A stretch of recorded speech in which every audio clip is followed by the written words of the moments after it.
Alright, I'm going to go out on a limb and I'm going to make two predictions. Number one, first prediction is that in the new category, Ultra Instinct Goku will be there. My second prediction is that this video is going to be uploaded far later than I would want because of my internet being terrible. If any one of these is correct, type Toon Zone in the comments below. If I'm wrong about both or something, I don't know, just say Toon Fail or something like that. Because one of these is definitely going to come true, I know that. What up, Dokkanners? Welcome back to Toon Around Me for another video on Dragon Ball Z Dokkan Battle. Massive news that has just shaken the foundation of the global Dokkan world. I say global as in like the entire planet, not the global version. Global version, we're not going to talk about that. We're going to talk about the fact that JP is getting Gogeta. If you guys have not seen my reaction, go check it out. It is the last video. Link will be in the description. I freak out, so keep your volume lower. I do recommend that. But let's take a look at what these units do. We're going to start with, obviously, the lesser hype stuff. We'll build up to the hyper things later on. Shout out to the homie Goresh for the translations. These are ripped directly from his video. I got his permission. So if you want to check out his video, go check it out. But Gotenks. AGL Super Saiyan Gotenks is the first of the units that we're going to be looking at. This is what he looks like. He's got the exact aesthetic that I was looking for. This is exactly what I wanted from the Gotenks. And as you might expect, he functions pretty much the same as every other Ghost Tanks that there is. We have an Int one, we have an STR one. I don't think we have a TEQ one that functions like this, but let's take a look at what he does. Time limit category is the new category, and this effectively makes fusions completely useless because fusions basically are in time limit. They all are on a time limit, and I'm curious to see what else is there. I have that category listing coming up. I haven't seen it yet, so I will be doing a reaction basically to it, which is why I made the prediction about Ultra Instinct. But time category, time limit, key +3, attack, defense, and HP 120%. Attack and defense plus 120% at the start of the turn. Gains an additional attack and defense plus 70% and a high chance to perform a critical hit. If there is one enemy, performs an additional attack that has a high chance to become a super attack.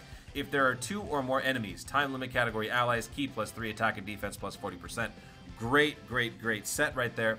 Super attack, Super Ghost Kamikaze attack, raises defense for one turn, causes supreme damage with medium chance to stun. What's funny is that actually from the super attack animations, I was expecting this to be something more akin to an AoE attack, because based on the way that we saw this presented, it kind of gave me the feeling that it was going to be something AoE based. It could have just been that they were doing this for the sake of kind of like adding to the gimmick of in the movie, you know, Gotenks is beating up everybody in the living world, while these two are beating up Janemba in the other world. So it looks like it's a single target attack, but that's fine because that's basically what we expect from our Ghost Tanks. Links, Innocence, Golden Warrior, Super Saiyan, Saiyan Lineage, Prepared for Battle, Fused Warrior, and Fierce Battle. And then categories, Gifted Warrior, Special Pose, which are not listed here because we couldn't fit them all in the screenshot. Shout out to my Toon Cardinals, by the way, for helping me out. Time Limit, Fusions, Gifted Warrior, Special Pose, Hybrid Saiyans, Movie Heroes, Youth, Super Saiyan. That is it for the Gotenks. Now let's take a look at the Frieza, or the Frieza Undead Army people. This is a Revenge category sub-lead for free-to-play. Key +3 HP attack and defense plus 50%. Deals supreme damage to the opponent and great chance to stun. Great thing right there. For a free-to-play to have a great chance to stun, that's ridiculous. Attack and defense plus 20% for each ally in the Revenge category. All allies in Revenge. Key +3 attack and defense 30%. That's crazy good for this guy. What the... Really? Okay, cool. I'll take that. And now, let's take a look at the creme de la creme, Gogeta in all of his glory. Beautiful animations.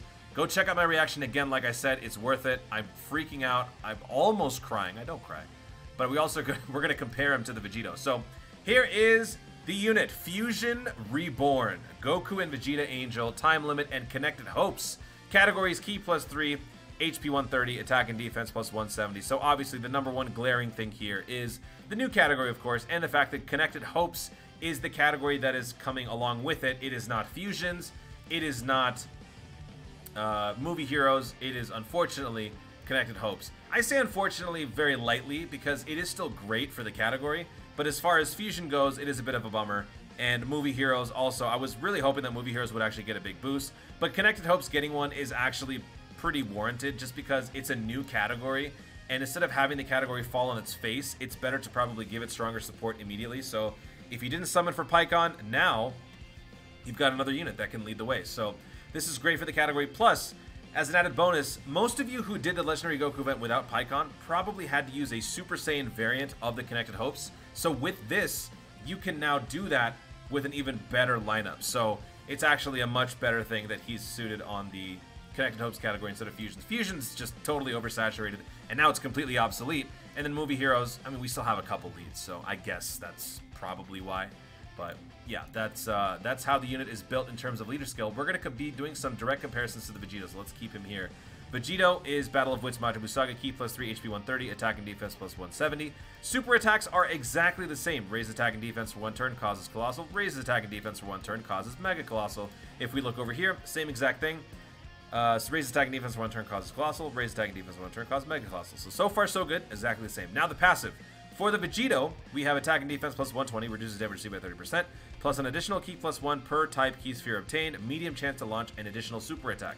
With that in mind, the Gogeta base form, attack and defense plus 130, checks out, reduces damage received by 30%, high chance to randomly change one type of Ki sphere to Rainbow, and then gain Ki plus 2 in addition to collecting, or in addition when collecting a Rainbow Ki sphere, medium chance to perform an additional super attack. So the Ki portion is a little bit different, and that of course has to do with the Gogeta's intrinsic nature of being able to use Rainbow Ki spheres to their advantage. So you could say that this is better because you don't have to be limited to Rainbow Ki spheres in terms of the passive. You could say this is better because you have a much more easy time to boost your Ki. So I like that there's like a sort of an even balance here. There's a case to be made for either one.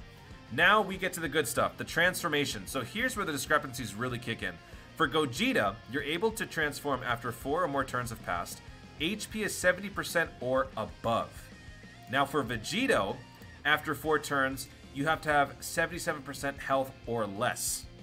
So this makes the Gogeta already better, because here you have to have less than 77% health, and more often than not, because of how the game is designed, you're probably going to be using a pretty overpowered team on events where you're pretty much dominating, and you just don't need the Gogeta or the Fusion. So you're not going to be able to do it on a team like this, because the 77% or less more feeds into a dire situation than an easy one. So in terms of user friendliness, I would say that Gogeta is most likely the better choice for most of you. But obviously, you know, for me, since I have every unit and I'm, you know, always having rainbows and stuff because I'm a whale, this is definitely the one that I like more. But that's obviously the first discrepancy. You can make a case for either one. Let me know in the comments what you think. Do you think 70% or above is better, or 77% or less is better?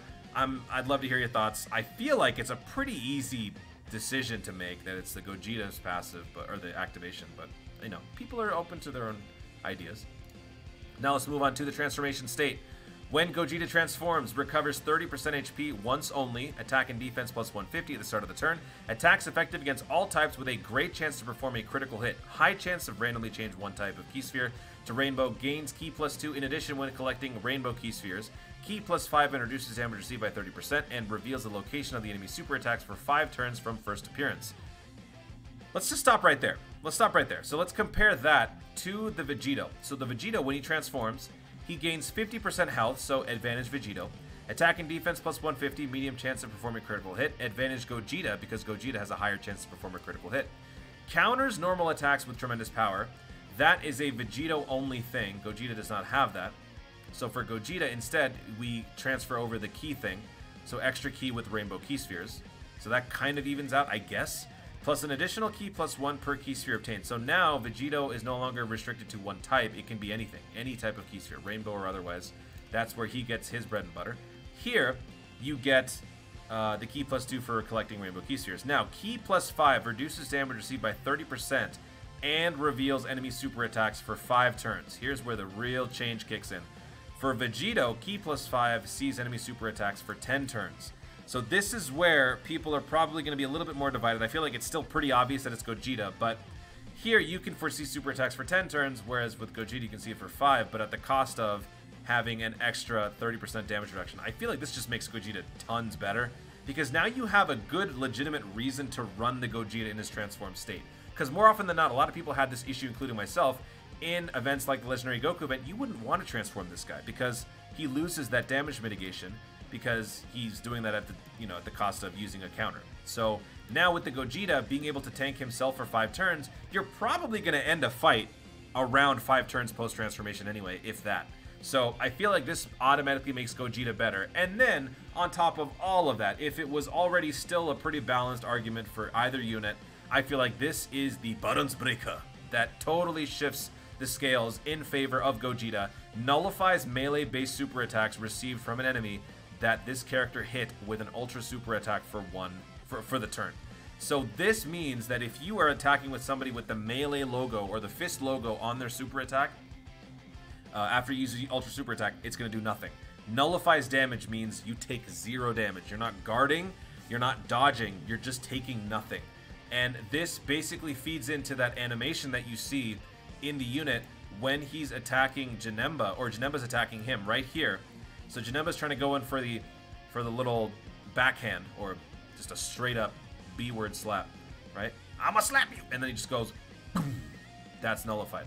So that's essentially how that works, and that is the new mechanic. This is why they had been implementing the indexing for the types of super attacks, because this now tremendously enhances the possibilities for passives and super attacks and whatnot in Dokkan, because now you can make units catered towards certain types of super attacks.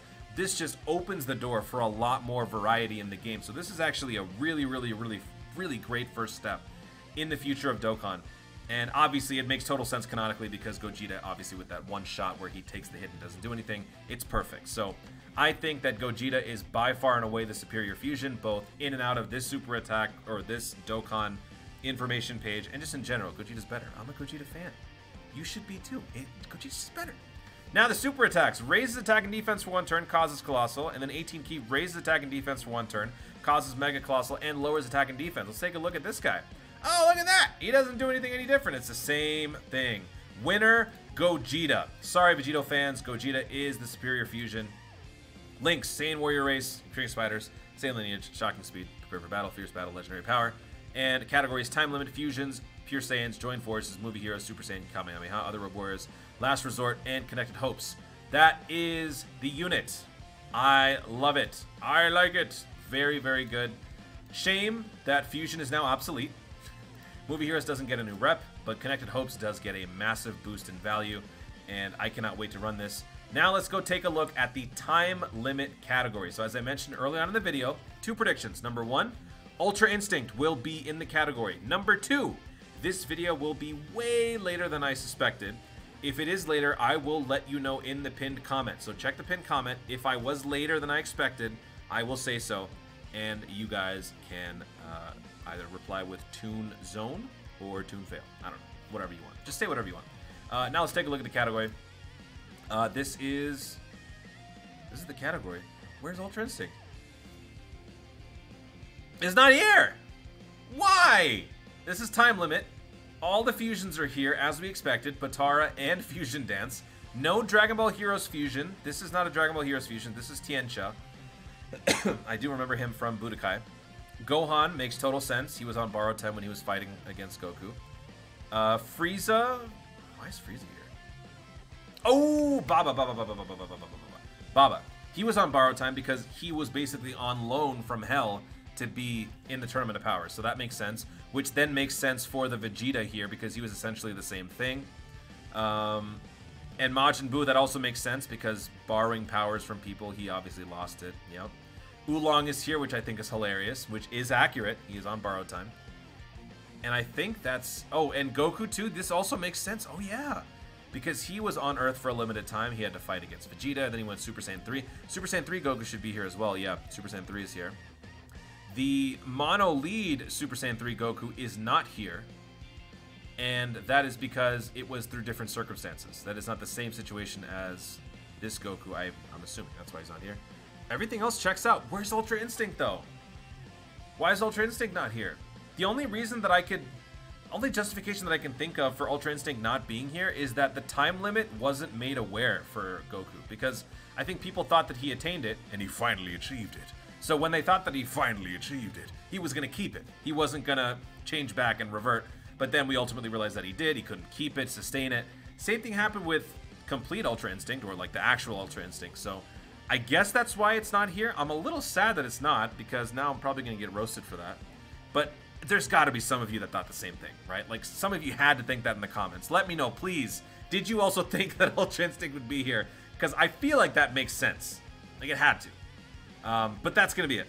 that's it for the video. Hopefully you guys enjoyed that total breakdown of the Gotenks, the Frieza, and of course, Gogeta. This is unbelievable. I'm so happy that Dokkan gets a massive boost like this. I can't wait for Global to get this in, what, 6 months? 5 months? Global still has the 6th anniversary to deal with, but at least for JP, I'm really happy for JP players because they get to experience this.